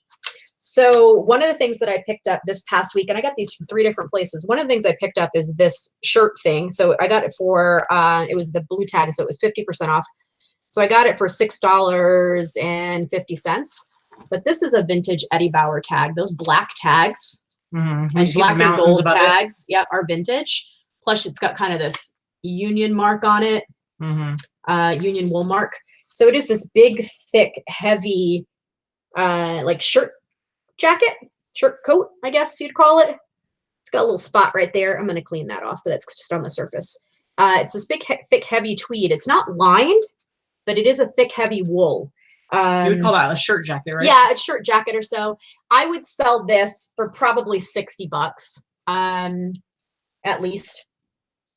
So yeah, it's cool. It's a good size. It's vintage. It's really cool. Another one that I picked up and I paid up. No, I didn't pay up for this one, actually. This I paid $10 for. This is vintage, not old vintage, and it's probably even, this might even be outlet, but this is more like an 80s, more like a 90s vintage on this one. But originally it was $119 because it has the tag on it still, so it's new with tags. And this one is like a barn coat shirt jacket almost. So it's this lined with this soft, super soft flannel. And again, I paid like $10 for this. I'm going to list this one for about $75, $80. And I think I'll get it. And then this one was my favorite. I got this from the same estate sale as the as all the St. John stuff. So I paid $10 for this jacket, but this one is like a 70s Eddie Bauer. So that's the tag. So I think it's late 70s. And what this is this big, huge goose down. That's awesome. Jacket, coat, actually. It's a coat more than a jacket because it's long. And yeah, I think it says right on here, it's actually 1970 something because the tags are pretty old. So these, if you look at goose down vintage Eddie Bauer. I just sold that one for $200. Yeah, this is going to be about a $200 jacket. And it's a good size. It's a, let me see if it says on here. It's a medium, but it's a generous sized medium. So it's not small. It's not an extra small. It's got like, you know, belted. It's pretty good size. So inner lined, goose down. I don't know. It's pretty cool. Awesome. I was excited by that one. Allison says a vintage flight jacket she just found has bright green under the original brown on places where the jacket is distressed. It's almost a neon green. I've never seen that before, so I'd have to like see pictures of that or something because that sounds weird. Very interesting. So it's like the original brown, like it's a leather jacket with bright neon green underneath. It seems very strange. Yeah, that is strange. This is my last thing. Same garage sale, same estate sale, I should say. So I paid $7 for this. This is a vintage, I think this is 80s, members only. And it's a members only like boating jacket or sailing It's like a jacket. sailing jacket. And it's white. It's got this teal trim. It's very 80s. It's in great shape. No stains or anything like that. It's got these flat pockets like that. And I'll probably list this one for like $60, 60, 75, something like that. Yeah, that style jacket does really well. And that is it. Your dry clean bill must be enormous. Not really, because the thing is, Kim, most stuff we don't take to be dry clean. Most of the stuff we have, if it needs to be washed, we can do it ourselves. I've dry cleaned 5 things maybe in the last year. Yeah, and honestly, they only charge a couple of bucks, like $2.50 per item. So, and she's only doing it for these items that are going to be selling for over $100. Yeah, so I can count on one hand how many items I've dry cleaned in the last year. For myself, I dry clean, yes, but not for resale items. Yeah, she took 20 pieces of St. John's to go get dry clean, but like how many? Everything else that I took 3. Yeah, 3. So for it's like $2.50 each. $7.50 altogether. Yeah, everything else was in impeccable condition. So no problem. Absolutely, you can write dry cleaning off on your taxes. Yeah, that's part of your expenses. That's a business expense. Yeah, sure, absolutely. All right, so for a business like this, yes. Can you write it off for everything you do? No, it actually has been deemed that you cannot. If you do uniforms for yourself or things like that, yes. But dry cleaning for the sake of business, absolutely. Yeah. All right, so I got a few more items here. This is a cool, it's not vintage, but this is a cool Helly Hansen ski jacket. Really, really nice shape. This is actually from Sugar Bowl Resort. I'm assuming that's one that's near here. I haven't looked it up yet. I have no idea. No idea, but it's got like the big. We really only have one resort here, so yeah, it's got the big thing embroidered on the back and on the sleeve. But it's a really nice Helly Tech performance jacket. It's in really nice condition. Doesn't really seem like it's been worn much at all, if at all. It's a little bit of a smaller size, but Helly Hansen is a super popular brand. It's a great high end, especially like vintage Helly Hansen from like the 90s does really well, but this should do really well as well. I have to look it up, so I have no clue what it sells for, but I would imagine I'd be able to get at least like $60 for it. Yeah, I was going to say like 75. But I have to look up like that actual this particular model or performance tech to know what it goes for. But I thought that was a super awesome jacket. I think I paid like, I don't know, maybe $10 for it at most. At most. Continue to find vintage Pendleton here in Vegas. This is my favorite thing that you found. Yeah, so this is like, I don't know, sort of like a field jacket style with those pockets on the bottom. Car coat. This is vintage, probably 80s, but definitely vintage Pendleton, made in the US, wool. It's got this, it's in really nice condition. It's like that blanket lining. It's got the really nice like wool plaid blanket lining. I think it's a beautiful jacket. It's a nice XL. It's got this interesting kind of like blue-green kind of tealish color, sort of. It's an interesting color. Yeah, it's like a dark teal. Yeah, very 90s. Well, yeah, it's 80s. It's 80s based on the tag and everything. But yeah, I'm loving it. How much you gonna sell it for? I don't know. I listed it. I want to get over $100 for it. What'd you pay for it? Oh, I paid. It wasn't very much, like 10 at the most. Again, at most 10 at most. Do you have anything else? Yeah, I have more stuff. Oh, I'm sorry. Why? How many things did you bring up? Why are you trying to rush me? Well, for one thing, when you started, you did like 8 things in a row. I did 4. It was like a billion. It was 4. It was pretty 4 pairs of shoes. It was pretty much a million trillion. It was pretty much a kabillion. So, I got you snorting, huh? That's like what I try to do. I try to like irritate her to the point where her irritation gets overcome by her giggling at me, and then she starts snorting, and then I know I've won. It's always a competition. It's not a competition. Competition with myself, I guess. Okay, I have a few things here. What do I have? I think we're going to do a giveaway too for those of you that are still. We had 154 people watching.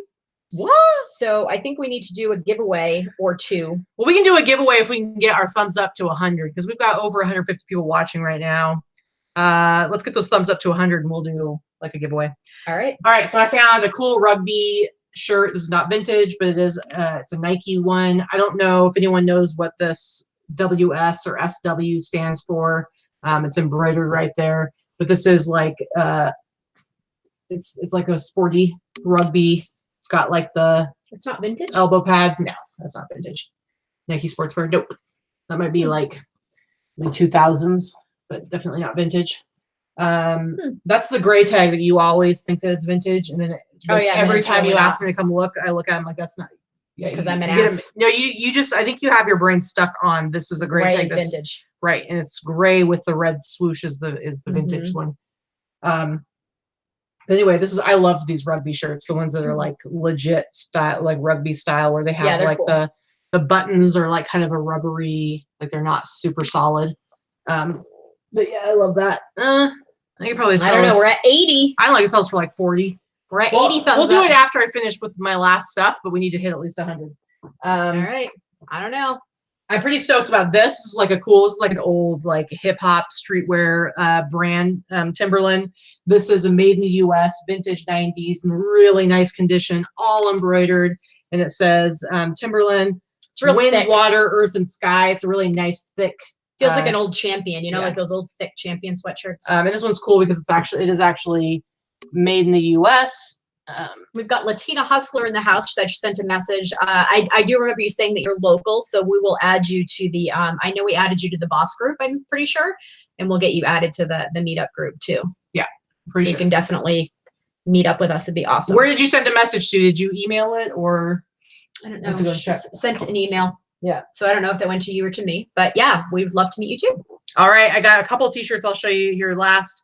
Now, when your brother was in town, we went out one day to the Chuck E. Cheese place, the Chuck E. Cheese on crack place. What was it? John's Incredible Pizza. Yeah, it was like Chuck E. Cheese on crack. It was between Chuck E. Cheese and like a Dave and Buster's. It was perfect for their age group. So I was meeting. She had already gone. They'd gone to go to the aquarium and stuff, and I was meeting them there. So I Ubered there since I sold my car. Of course, like a few days after selling my car, I have to Uber somewhere for like the first time. But anyway, and it was next door to Goodwill. And so I got there and she sends me a message about Goodwill. I'm like, oh, she's in Goodwill. So I go in there and she's in line, but the line's moving super slow. So I'm like, I'm going to go look really quick and see what they have. She's like, I already looked. There's, I think you looked in jackets. I didn't look at t-shirts. Yeah. Yeah. So there was like a bunch of t-shirts. So I did my little trick where I'm like looking really close, going as fast as I can, see if I can see any single stitch. Obviously, I'm going to miss some cool stuff, but I don't have time to look through them. So I was just looking real fast. Found a bunch of single stitch. They were all blank t-shirts. Nothing. Then I saw a magical neon, was kind of neon orangey pink. And I was like, what? And it's saying to me, and it says, it's Duck, North Carolina sailing. I mean, the colors are all going crazy on this camera. That is so 80s. It's got like kind of the raised kind of puffy graphics on it. Oh, I love it. I love it. There we go. 12 more thumbs up we need. Nice. So I grabbed this and I like ran to the front and I like threw it at her, and she was like literally at the checkout counter when I got up there, and so she was able to grab this for me. But I was just excited because it's just whatever. It's just a dumb. It was cool. 80s t-shirt. Susan, you're local as well. Send an email to Katie's email is listed down below this video. If you're looking at this on a desktop, or if you're looking at it even on your phone, I think you can see it. So click on show more and it'll expand like all the info underneath the video, and it like my you can email send Katie an email that way, or you can find us in the Boss Facebook group, which is down below as well, and message either one of us through there. Whatever, we'll definitely add you to the local stuff. There are so many local sellers. I met two more this week. Somebody came up to me at one of our a local one, and she said, "Oh, I watched you do that makeover video at that other girl's house that lives in town. So Dorothy, you're famous." And she's been a reseller for a real long time. And I let her know about our group and about our meetup, and looks like she's going to come to the next one too. Latina Hustle looks like she sent an email to me. I will go look. I must not have seen it. So I'll have to go look and see if I can find it, and I'll get back to you. 11 Ocean So. Yeah, guys, if you want to win something, we need 11 more thumbs up. So Ocean So was asking if everything's from Savers. Yeah, everything I'm showing is from Savers. I did except for that one shirt. Oh, except for that one shirt. Yeah, the one I just showed you was from Goodwill. And then I did get 2 t-shirts from Buffalo Exchange, but I didn't bring either of those up to show them because my stuff was from Savers and Estate Sale. Put Outer Banks in the duck shirt, popular vacation destination. All right, good call, Michelle. This is my favorite t-shirt I found just because it's like, it's not going to sell for more than like 25 bucks, 30 at the most. But I have a special place in my heart for vintage t-shirts, and I love this t-shirt. It is so, it just makes me happy. Goofy. It just makes me happy. This one, another North Carolina, this is from a different store, North Carolina Catfish Beach Club. And look at that catfish playing volleyball. Look at that. It's got, So there's goofy. this. Is this a Screen Stars one too? This one's not Screen Stars. This one is Tees Unlimited. I'm telling you, a lot of these like vintage t-shirts, there were so many different brands out there. There's just like a million of them. But this one, I just love it. You know, it's got some wear. It's like it's got some nice thin, soft material, and there's definitely some wear in the graphics. But I love the goofy t-shirts like this. Like these make me super happy. Silly. Yeah, this is definitely like 80s. I love it. All right. Yeah, holy So 80s, that catfish. I think we are you done? You're done, right? That's pretty much it. But we still need, guys, if you want us to give some stuff away, we need 7 more thumbs up. There are 148 people watching right now, so I guarantee you can't all be lurkers. The 7 of you have not hit a thumbs up, but you probably want to win some stuff. Well, let's pull out a couple of options for our all right, our stuff. Yeah, we'll pull out. Where'd you get that black shirt from? Which one? The This one that you just pulled off from the top. This one? No, the Worth Point one. I got it from Dana, my friend Dana. When did you get it? You were here when she had all those t-shirts delivered here before open, and she gave one to me. Oh, just to you? No, she gave one to you too, but you don't wear like boy shirts. She didn't give it to me. She didn't give me Dana. I didn't get a Worth Point shirt. I'll talk to you after the show, and I will relay to you the conversation and what you said, because now you're like going after Dana for not giving you a t-shirt. She wanted to give you a t-shirt. You did not accept it. Oh, maybe that's true. Yeah, that sounds familiar. You just knew you weren't going to wear it. Okay, so look at us, guys. And yes, technically vintage is anything. Oh, yay, we're at 101. Okay. You made it. Okay, so technically vintage is anything 20 years or older according to Etsy's rules. So we employ that on eBay as well. The reality is vintage used to be 25 years or older. Yeah. That's what vintage means. Antique is 100 years or older. I think 20 years, I do think it works because the way that fashion works nowadays, we kind of are on like a 20-year cycle. Mm-hmm. It's like right now, what's really big is like 90s streetwear is big, 90s grunge is really big. So stuff that was super big 20 years ago has like come back around and is popular again. Yeah, fashion is cyclical. It's usually 20 to 25 years. Yeah. So to me, like using vintage as a word to like say like, hey, this is whatever from 20 years ago. So Lady loves BMC.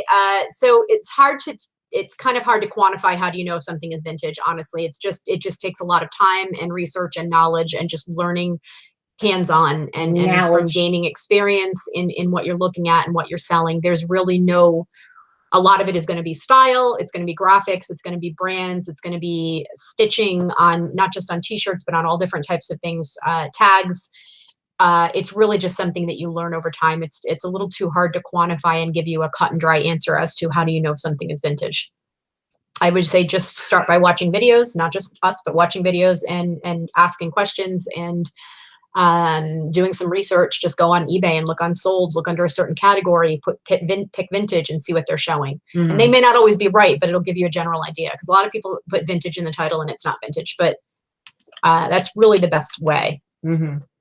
All right, are we ready? Yeah, we're ready for some giveaways. We got to ask for some questions. Well, first, let me show what we're playing for, so people know if they should stick around or if they should skedaddle and go about their day. Okay, so I pulled out some real winners here, guys. I pulled out some real winners. Okay, first of all, I have this t-shirt, and so here's another one, so you can hang out with me and we can wear the same t-shirt together. This one is one of my favorites. It says "Everyday Struggle." He's wearing his awesome. It's Biggie Smalls. It's Caddy Smalls. Yeah, I call him Kitty Smalls, and he's wearing his Coogee sweater. And he's got a whole bunch of money in his hand and his crown. It's an everyday struggle, guys. So this is a size XL. So that's one option. So basically, we'll do a couple of questions. We'll pick 2 winners, and then you'll get to choose what you want. So that's an XL. You can choose what you want based on your size or whatever. Yeah. This one I don't even know what this brand is or what this is, but this one is a medium. This would actually fit me, but I'm willing to give it away if somebody picks it. That's awful. The t-shirt. He is totally street. Look at him. Look how tough he is. Look how tough you couldn't even pay me to wear that stuff. I love the. I'd like to see you make it a tube top.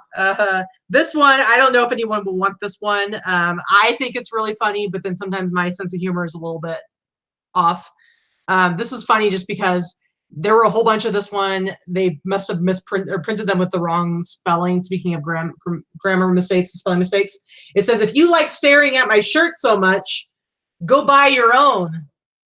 But of course, it is the wrong your. It is the wrong your. Well, it's also the wrong buy. Not the wrong your. The wrong buy. Go buy your own. BY instead of BUY. I think that's funny. To me, it's funny. I don't know. Maybe nobody else will think it's funny. The size medium. And then I showed this other one earlier. This is like it's a nice big size. It says 2XL, I believe. Yeah, it's a 2XL. This one's pretty dope. I like that kitty. It's a mountain. And then mountain shirt.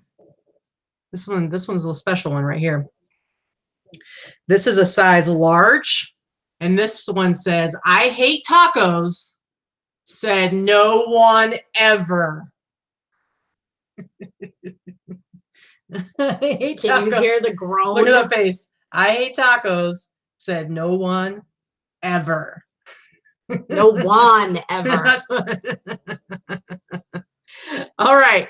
So we're gonna do two different questions, and whoever answers the questions first will be the winners. We'll get 2 winners, and then we will send you out a little care package that will include the t-shirt of your choice out of these t-shirts and a couple other little goodies and whatnot. All right, guys. Yes, face palm. Thank you. All right. Do you have a question? I do. So for those of you that were paying attention to the show, what is the brand? Hold on a second. Wait a minute. Hold on a second, guys. Here's the thing. Sometimes the order that you see people respond in is going to be different than the order that we see because the way the chat works. It's going to be whoever we see that answers this question first. Mm-hmm. So don't be crybaby pee-pee pants and say, but I said it first, because we're going by what we see first. Okay, guys? Right. And whoever says the right answer first wins. Go ahead. All right. So the question is, I was talking about the items of clothing that I purchased at the garage sale. What is the high-end brand of knit clothing that rich old ladies wear? Are you looking for just the brand or the line as well? Okay. Doesn't have to be the whole line, but what is the brand? What is it called? Here we go. I'm staring. I know some of you know what this is. I'm waiting. Oh, Diana Dunlop. Diana Dunlop. You gonna write this down? Yep. Diana Dunlop, St. John. You are correct. You are Diana. Correct. Message Katie with your address and what shirt. No. Message you. Okay, message because you're me. The one that's gonna actually get it done. That's true. Well, let's be honest here, guys. You want to message her if you want anything to actually happen. So you can message her on Instagram or find her on Facebook. Either what way. is the which one do you want? Just put in the chat right now. So which one you want? Yeah, Diana, put in the chat which of those t-shirts that you would like for yourself, and we will send it to you. Look at all these people that were listening. Allison just said St. John's Bay. You are incorrect. Okay, so now I got to come up with a Okay, I got one. I got one from the beginning of the show, guys. So we're going to go way back. If you came in late, Diana has claimed the taco shirt. So taco shirt is out of play. Sorry, Charlie.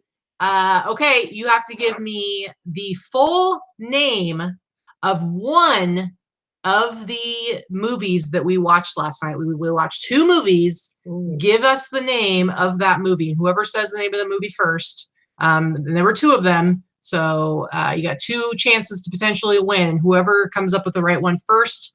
Come on, it's got to be the full name, though. It can't just be the one word. It's got to be, there we go.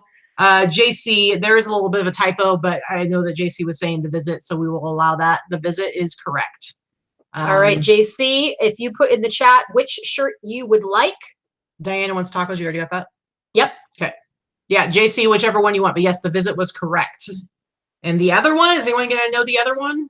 You won't win a prize for it, but it's okay. Don't worry, JC. That was just a spelling error. That was not. I just wanted to make sure nobody just wrote Visit. It had to be The Visit. Yeah. So JC, which shirt do you want? And actually, let's do a third. We'll do one You more. want to do a third? Yeah, okay. You can come up with the answer while we're waiting. Let's see. Okay, it was something that happened like later in the show. Let me think about what I. Oh, okay. JC wants the dope cat shirt, the cat with the headphones. All right. All right.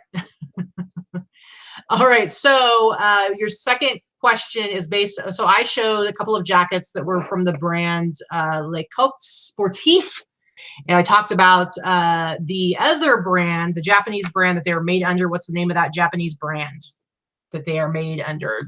They're like a subsidiary of, or they are distributed by. So whoever first answers that question will win a prize. I'm staring, I'm looking, I'm watching. There, yeah, there we go. There we go. Self-destruct. Yep, it's descent. Got it. Self-destruct. Tell us what the t-shirt you want. You can have the grammatical error t-shirt. You can have, or you get the two street. You can get this cats. Like tough looking cat right here, or you can get this other tough looking cat right here in this Kuji sweater. Everyday struggle. So which one? Oh, you want the XL? This is the XL right here. So if this that works for you, we're going with Kuji cat. And by the way, when you get these things, when we send them to you, we would love for you to post pictures in the Boss Facebook group wearing your shirts. Or whoever's wearing or whatever, them, or on Instagram. Or maybe you're gonna like make a pillow out of them. I don't know. Whatever. I don't know. Make your kid wear it. I don't care. All right, guys. So the three of you that won, please message Vikki either through Instagram or through Facebook with your address so that we can get those sent out to you. Or send it to Katie because Katie's address is there. I will send it to you, but if it's easier for you to find her email address or something, that's fine too. Just message one of us. She will nag me until I give her the information. I am the one that will send it to you because she will sit on it for a month. Yeah, pretty much. All right, guys. Thank you so much for watching another Sunday Live Haul. We love doing the show. It's really, really fun. This is my favorite one. Yeah, it's a really fun show to do. And I'm glad we were able to give out a couple of prizes. We will, our next show is going to be Boss Up and List live show on Wednesday. I'm going to have, my hair is going to be shorn off, so I'll no longer be able to put my jingle bells on my neck hairs. Woo! Are you like ripping paper? I am. And our show is actually at the exact same time that our friends are coming in from, I think they land at about 11 o'clock. So it will be an 11 to 12 show because they're going to be landing at the airport and they're picking up a rental car and then coming here. All right, cool. So yeah, I guess that's about it. Make sure that you are following Big Drift Thrift and House of Rocks on Instagram because they are doing this face-off should they are doing the hashtag face-off, hashtag Katie Vikki. They are going to be going all out this week. You want to be paying attention. And then next week on the Sunday Live Haul, I will show screenshots of their battles. And then we will make a decision based on you guys in the live chat. So you're going to want to be in the live chat. So we're going to have to do a voting. We'll do it as a vote because that way it's not us deciding between our friends. You know, we don't want to have to be the ones deciding. So we will ask you guys to weigh in on who's going to be the big winner, and then we'll figure out some sort of prize that we'll give either Dana or Allison. All right. And who knows? Maybe we'll do a loser prize too. All right. Maybe so. Thanks. All right, guys. Thanks for watching. Love you. Bye. We think you're awesome. Go boss up and do something fun and have some cool snacks and do some work. Maybe take a nap. I don't know. We'll see you Wednesday.